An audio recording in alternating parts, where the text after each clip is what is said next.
যদি আপনি না জানেন আপনাকে তৈরি করার পেছনে ঈশ্বরের কী উদ্দেশ্য ছিল, তাহলে আপনি কখনোই নিজের জীবনের লক্ষ্যকে বুঝতে পারবেন না। আপনি নিজের জীবনের উদ্দেশ্যকে কখনোই খুঁজে পাবেন না। তাই অত্যন্ত গুরুত্বপূর্ণ এটা জানা যে ঈশ্বর কেন আপনাকে বা সমস্ত মনুষ্য জাতিকে সৃষ্টি করেছিলেন। আদি পুস্তক তার 1 অধ্যায় 26 পদে ঈশ্বর প্রথমবার তার উদ্দেশ্যকে বললেন মনুষ্যকে সৃষ্টি করার পিছনে। তিনি ওখানে আমরা কথাটা ব্যবহার করলেন, অর্থাৎ একা নয়, অর্থাৎ একের অধিক ব্যক্তি। প্রভু যখন আমাদেরকে সৃষ্টি করলেন, মনুষ্য জাতিকে সৃষ্টি করলেন, তিনি আপনার সাদৃশ্যে আপনার প্রতিমূর্তিতে পুরো নিজের মতো করে মনুষ্যকে সৃষ্টি করলেন এবং তিনি মনুষ্যকে শাসন অধিকার দিলেন। শুধুমাত্র অধিকার দিলেন না, বরঞ্চ তিনি শাসন অধিকার আমাদের হস্তে তুলে দিলেন।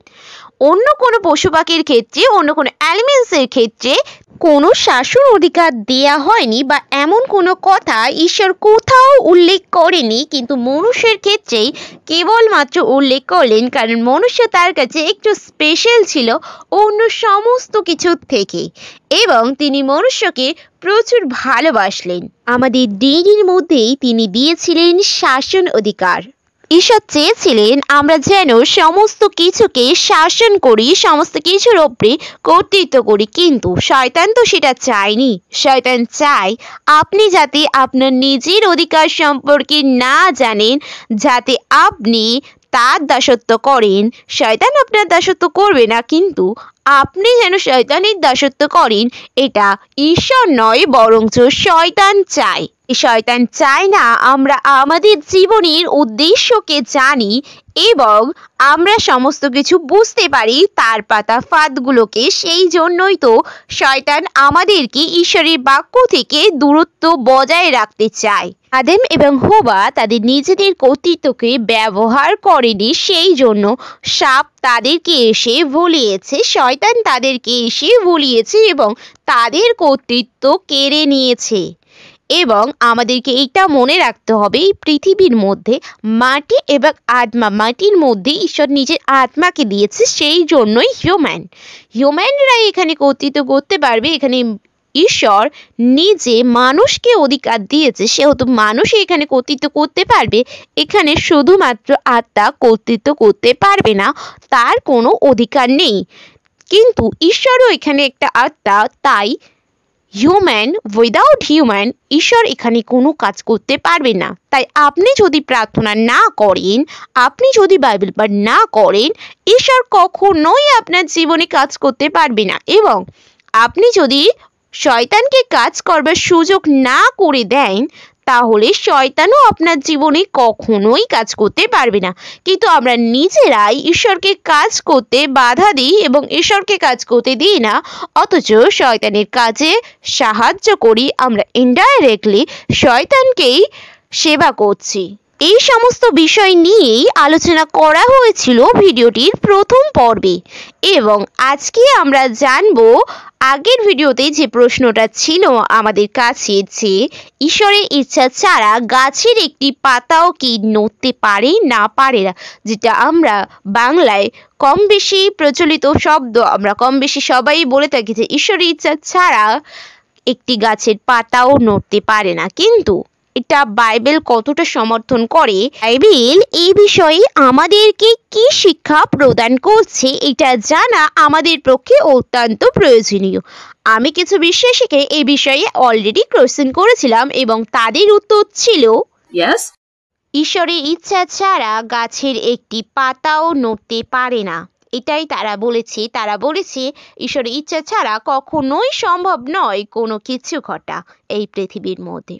কিন্তু বাইবেল এ বিষয়ে আমাদেরকে কি বলছে, আমরা যদি একটু গভীরভাবে ভাবি, তাহলে আমরা বুঝতে পারবো যে ঈশ্বর যখন মানুষকে সৃষ্টি করেছিলেন, তখন শুধুমাত্র মানুষকে কর্তৃত্ব দিয়েছিলেন এই পৃথিবীর ওপরে।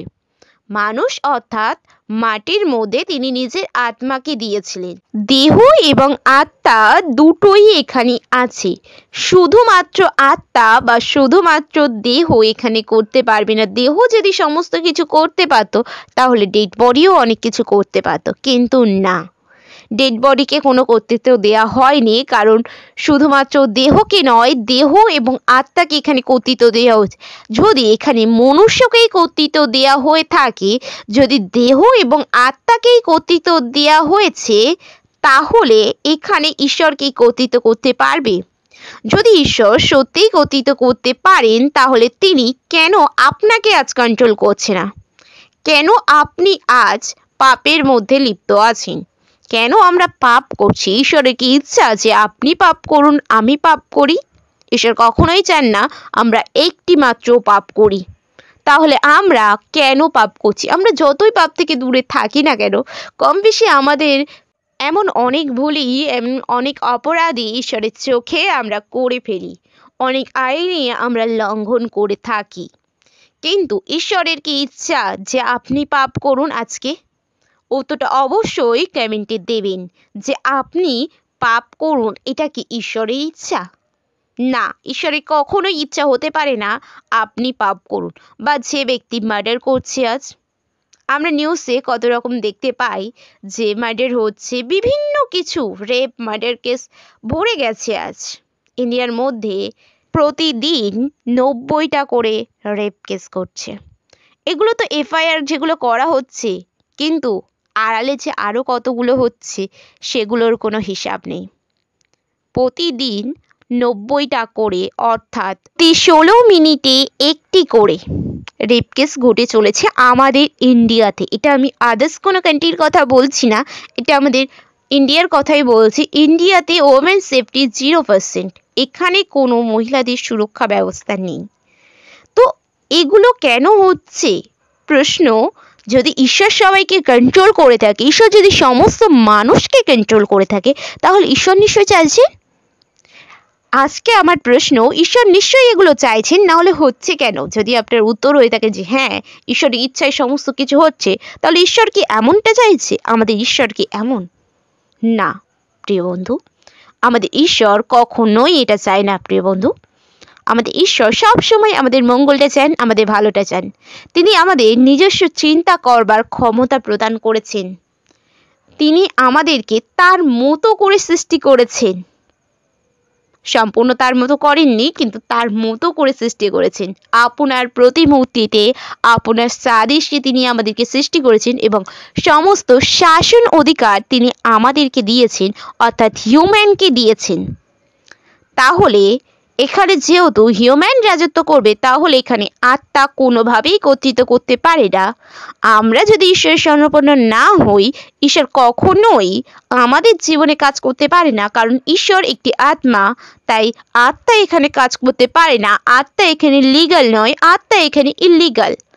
এখানে কেবলমাত্র হিউম্যানই লিগ্যাল, এখানে আত্মা ইললিগাল। সেটা শয়তান হোক, অ্যাঞ্জেল হোক বা ঈশ্বর, এখানে ইললিগাল তারা। ঈশ্বর যখন মনুষ্যকে কর্তৃত্ব দিলেন, তখন ঈশ্বর পৃথিবী থেকে বাইরে চলে গেলেন। তিনি পৃথিবী ত্যাগ করলেন।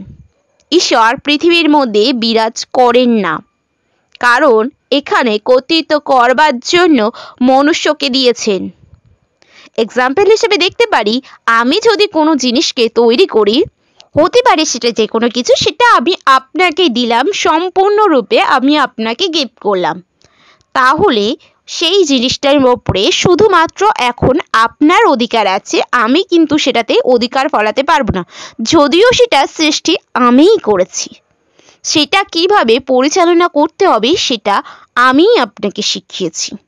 তারপরেও আমার কোনো অধিকার থাকবে না সেটার ওপরে, কারণ সেটা আমি আপনাকে দিয়েছি।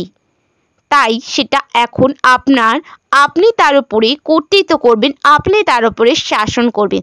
তেমনি ঈশ্বর আমাদেরকে সৃষ্টি করেছেন এবং আমাদের প্রয়োজনীয় সমস্ত কিছু, সমস্ত অ্যানিমেলস A to Z ঈশ্বর সৃষ্টি করেছেন। কিন্তু ঈশ্বর সমস্ত কিছু কর্তৃত্ব করবার জন্য আমাদেরকেই রাখলেন এবং এখান থেকে ঈশ্বর চলে গেলেন, কারণ এখানে আত্মা লিগ্যাল নয়। আত্মা যদি এখানে লিগ্যাল হয় তাহলে ঈশ্বর লিগ্যাল, এবং ঈশ্বর যদি লিগ্যাল হয় তাহলে শয়তানও লিগ্যাল, কিন্তু শয়তান এখানে ইনলিগ্যাল, আমাদেরকে এটা জানতে হবে। তাই জন্যই প্রভু যীশু খ্রিস্ট এখানে ঈশ্বর হিসাবে, সম্পূর্ণ ঈশ্বর হিসাবে তিনি চাইলেন আমাদের পাপের জন্য মুক্তির পথ তৈরি করতে পারতেন, কিন্তু তিনি নিজে মানুষ হিসেবে জন্মগ্রহণ কেন করলেন? কেন তিনি কুমারীর গর্ভে জন্মগ্রহণ করলেন? তার একমাত্র কারণ ছিল তিনি হিউম্যান হতে চেয়েছিলেন, কারণ তিনি ততক্ষণ পর্যন্ত এখানে লিগ্যাল হতেন না যতক্ষণ না পর্যন্ত তিনি হিউম্যান হতেন, কারণ এখানে শুধুমাত্র হিউম্যানকেই কর্তৃত্ব দেওয়া হয়েছিল। তাই জন্য আমাদের ঈশ্বর সত্য এবং তিনি নিজেকে এখানে লিগ্যাল করতে তিনি কুমারীর গর্ভে জন্মগ্রহণ করেন এবং আমাদের পাপের জন্য কালভারি ক্রুশেতে নিজের প্রাণ দেন, এবং 3 দিন পরে তার কথা অনুযায়ী তিনি উত্থাপিত হয়েছেন এবং আমাদের পরিত্রাণ দিয়েছেন। তিনি একমাত্র ঈশ্বর, তিনি আমাদের ত্রাণকর্তা, পরিত্রাণ দাতা। তিনি আমাদের সঙ্গে সদা সর্বদা আছেন এবং আমাদেরকে সবসময় তিনি পরিচালনা করেন, এবং আমরা তার সান্নিধ্যে আসি এবং তিনি আমাদের সঙ্গে আজও কথা বলতে পারেন। তিনি আমাদেরকে ভালোবাসেন এবং তিনি চান আমরা যেন তার প্রশংসা করি, তার আরাধনা করি, তাকে মহিমান্বিত করি। যোহন তার 3:16 বলছে যে ঈশ্বর জগৎকে এমন প্রেম করিলেন যে আপনার একজাত পুত্রকে দান করিলেন, এবং যে কেউ তাহাকে বিশ্বাস করে সে বিনষ্ট না হয় কিন্তু অনন্ত জীবন পায়। আমরা যদি চাই অনন্ত জীবন পেতে, আর যদি চাই আমরা মুক্তি পেতে, আমরা যদি চাই ঈশ্বর আমাদের জীবনে কাজ করুক, আমরা ঈশ্বরের সান্নিধ্য লাভ করতে, তাহলে অবশ্যই আজ আমাদের প্রয়োজন আছে প্রভু যিশুর কাছে আসার, তার সান্নিধ্যে যাওয়ার, কারণ তিনি আমাদের পরিত্রাতা, আমাদের ত্রাণকর্তা। আমরা যেন তার সান্নিধ্যে থাকি। তিনি চান আমরা তাকে আরাধনা দিই, আমরা তাকে গৌরবান্বিত করি, এবং তিনি প্রার্থনার মাধ্যমে, বাইবেল পাঠের মাধ্যমে বা বিভিন্ন কিছুর মাধ্যমে তিনি আমাদের জীবনে আজকেও লিগ্যাল হয়ে কাজ করতে চান। তিনি ইললিগ্যাল হয়ে কাজ করতে চান না, বরঞ্চ লিগ্যাল হতে চান, এবং তিনি তখনই লিগ্যাল হতে পারবেন যখন আমরা তাকে পারমিশন দেব আমাদের জীবনে কাজ করার জন্য, কারণ তিনি আমাদেরকে ভালোবাসেন। তিনি চান আমরা যেন পাপের মধ্যে না থাকি, আমরা যেন সুস্থ থাকি, কারণ তিনি আমাদেরকে তার সন্তান বলেছেন। তিনি আমাদেরকে ভালোবাসেন, তিনি আমাদের জন্যই ভালোবেসে ক্রুশেতে নিজের প্রাণ দিয়েছেন, এবং তিনি আজও দুহাত বাড়িয়ে ডাকছেন আমাদেরকে।